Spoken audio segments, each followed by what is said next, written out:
यवतमाळच्या Raymond UCO डेनिममधील कामगारांचे उपोषण यशस्वी, कंपनी पुन्हा सुरू। गेल्या 10 दिवसांपासून आझाद मैदानावर सुरू असलेले Raymond UCO denim private limited कंपनीच्या कामगारांचे आमरण उपोषण काल रात्री उशिरा यशस्वी कराराने संपुष्टात आले। व्यवस्थापन आणि कामगार प्रतिनिधी यांच्यात झालेल्या सकारात्मक चर्चेनंतर कंपनीचे कामकाज तातडीने पूर्ववत सुरू झाले असून कामगार कामावर रुजू झाले आहेत। वेतनवाढ 2024च्या करारानुसार 5,700 रुपयांची प्रत्यक्ष वेतनवाढ मंजूर।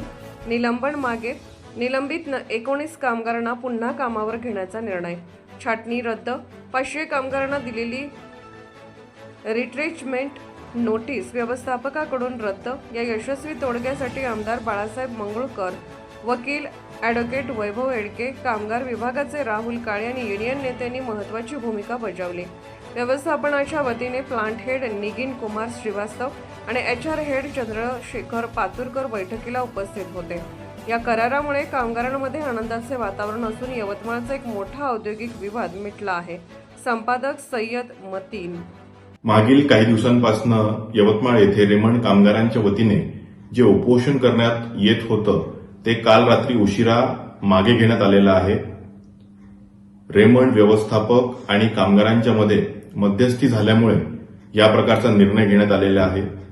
ज्या प्रामुख्याने कामगारांच्या मागण्या होत्या, ज्यामध्ये वेतनवाढ असेल किंवा 25Nच्या ज्या नोटिसेस 500 कामगारांना बजावण्यात आलेल्या होत्या त्या नोटिसेस मागे घेणं असेल, या सगळ्या मुद्द्यांवर एकमत झाल्यामुळे उपोषण मागे घेण्याचा निर्णय कामगारांच्या वतीने घेण्यात आलेला आहे।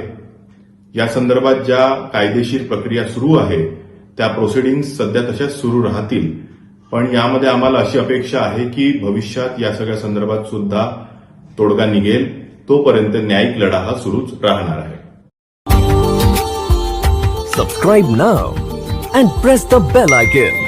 Never miss an update.